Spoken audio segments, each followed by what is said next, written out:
En el Japón de los años 80, Tsutomu Miyazaki saltó a la fama pues se había convertido en un asesino serial cuyas víctimas principales eran niñas pequeñas. La cantidad de actos atroces que cometió en contra de estas pequeñas, como necrofilia, abuso de menores, vampirismo, le otorgaron diversos apodos, como el asesino vampiro, y, debido a su personalidad asocial, también se le denominó como el asesino otaku. Hoy traigo para ti el impactante caso de Tsutomu Miyazaki. Tsutomu Miyazaki nació el 21 de agosto de 1962 en Itsukaichi, Tokio.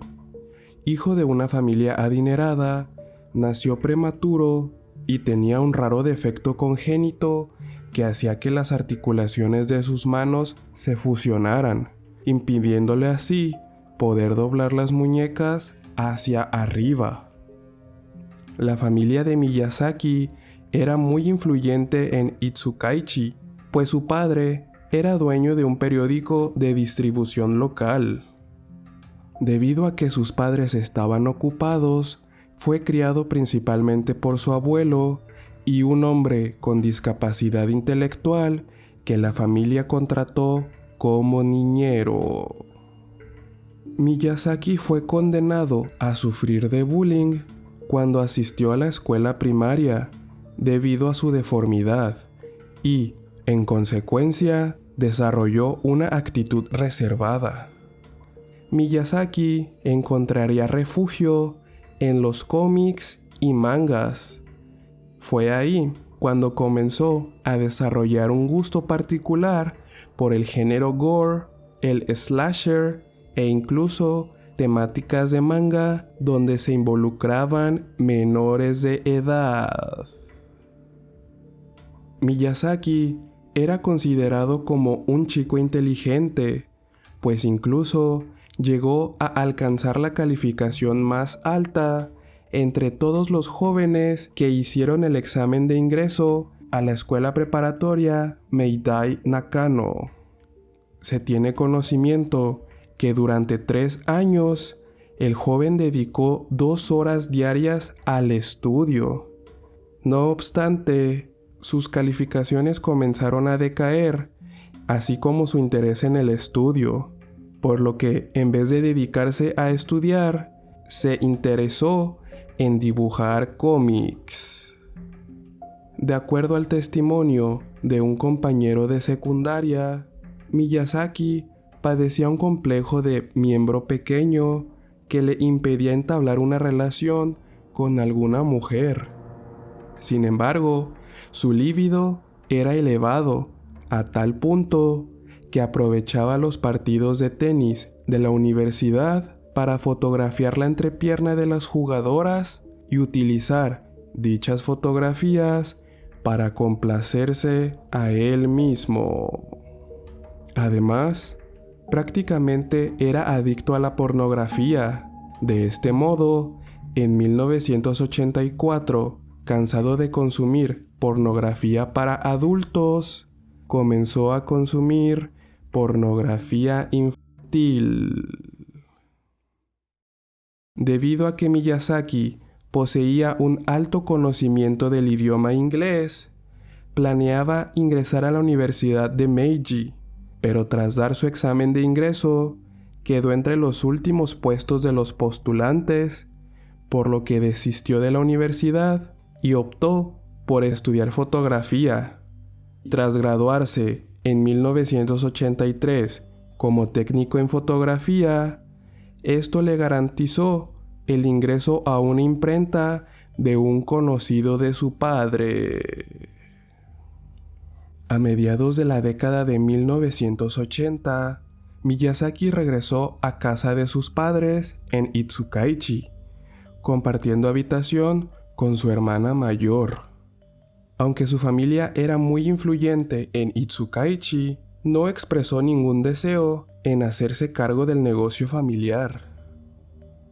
Se sabe también que sus padres reemplazaban el amor por cosas materiales y que ellos nunca hubieran escuchado sus problemas y simplemente lo habrían ignorado.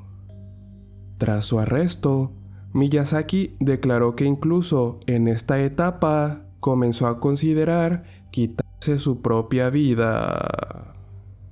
Miyazaki sintió que solo recibía apoyo de su abuelo, con quien sí era realmente cercano, pero era rechazado también por sus dos hermanas menores, quienes, en reiteradas ocasiones, expresaron sentir asco por su hermano debido a la condición física que padecía.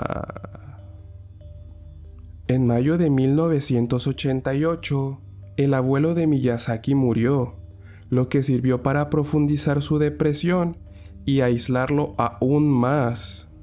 En un intento de retener algo del abuelo, Miyazaki comió parte de las cenizas del hombre. Unas semanas más tarde, una de las hermanas de Miyazaki lo sorprendió mirándola mientras se duchaba. Él la atacó y golpeó cuando ella le gritó y le dijo que se fuera. En el momento en el que su madre se enteró del incidente y le exigió que pasara más tiempo trabajando y enfocándose en cosas productivas, él también la atacó. Esta serie de eventos desencadenaron en Miyazaki una personalidad perturbada y violenta, lo cual lo llevaría a cometer sus siniestros crímenes.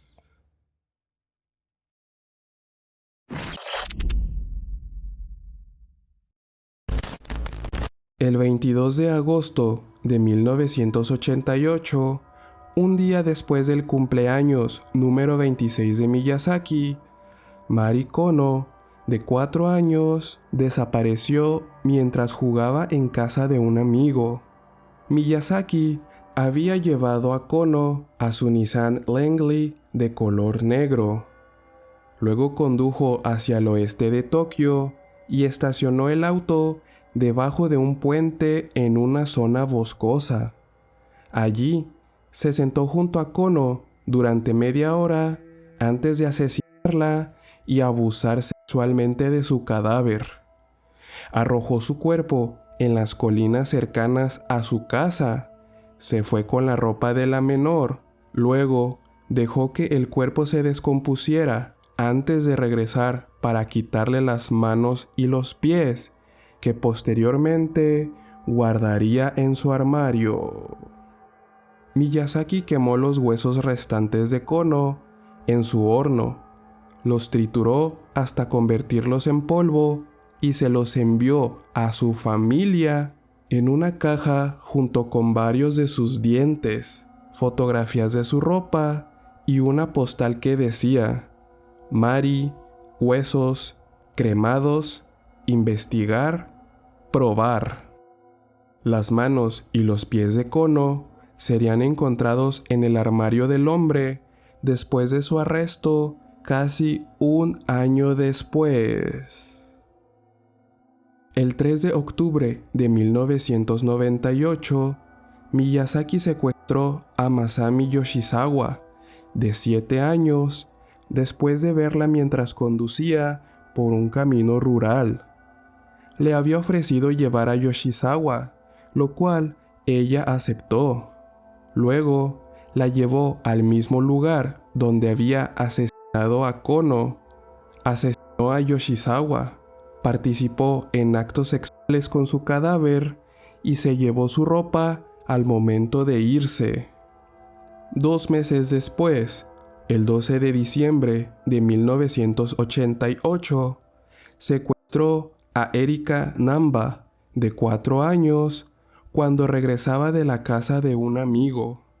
Miyazaki la obligó a subir a su auto y condujo hasta un estacionamiento en Naguri, donde la obligó a quitarse la ropa en el asiento trasero y comenzó a tomarle fotografías.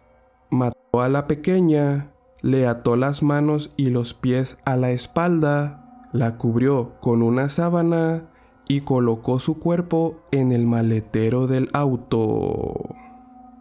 Posteriormente, se deshizo de su ropa en una zona boscosa y dejó su cuerpo en el estacionamiento contiguo, donde fue descubierto 3 días después. El 20 de diciembre, la familia de Namba recibió una postal enviada por Miyazaki con un mensaje elaborado con palabras recortadas de revistas, el cual decía: Erika, frío, tos, garganta, descanso, muerte. Tiempo después, el 6 de junio de 1989, Miyazaki convenció a Ayako Nomoto, de 5 años, para que le permitiera tomarle fotografías.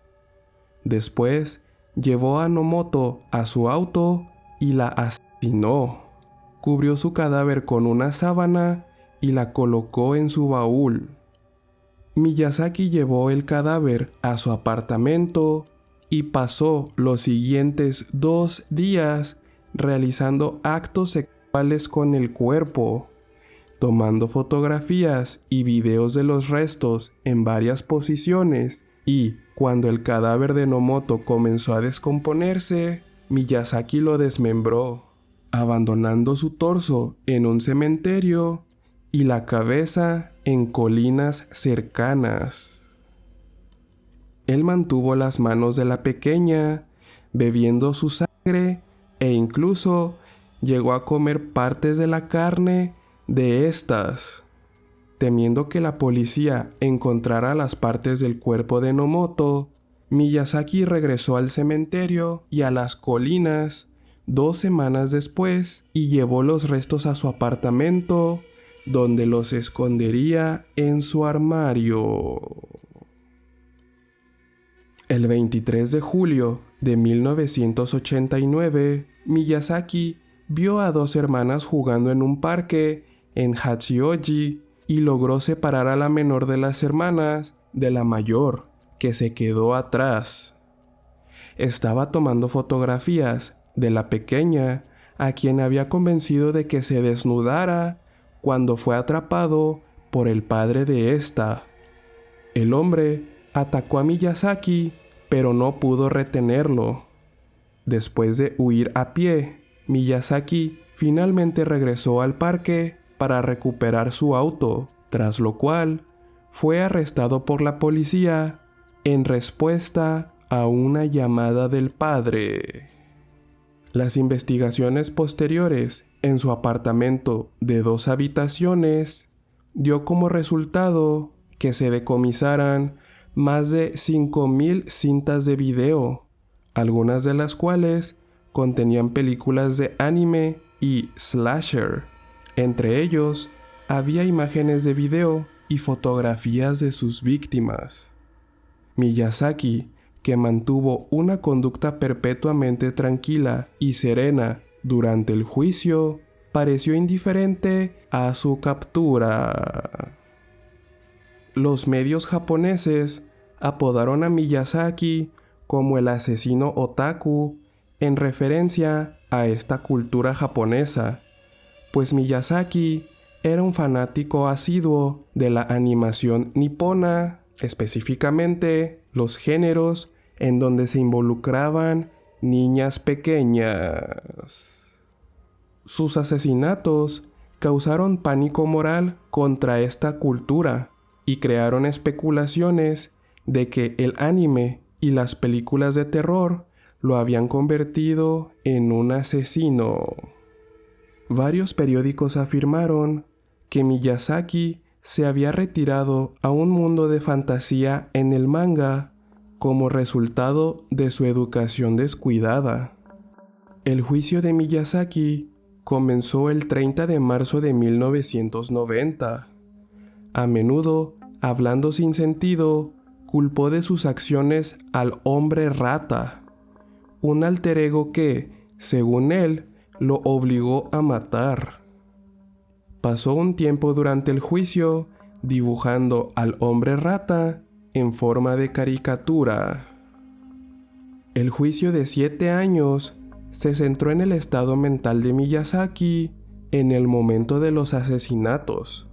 Según la ley japonesa, las personas con padecimientos mentales no están sujetas a castigo y las personas con discapacidad cognitiva tienen derecho a sentencias reducidas.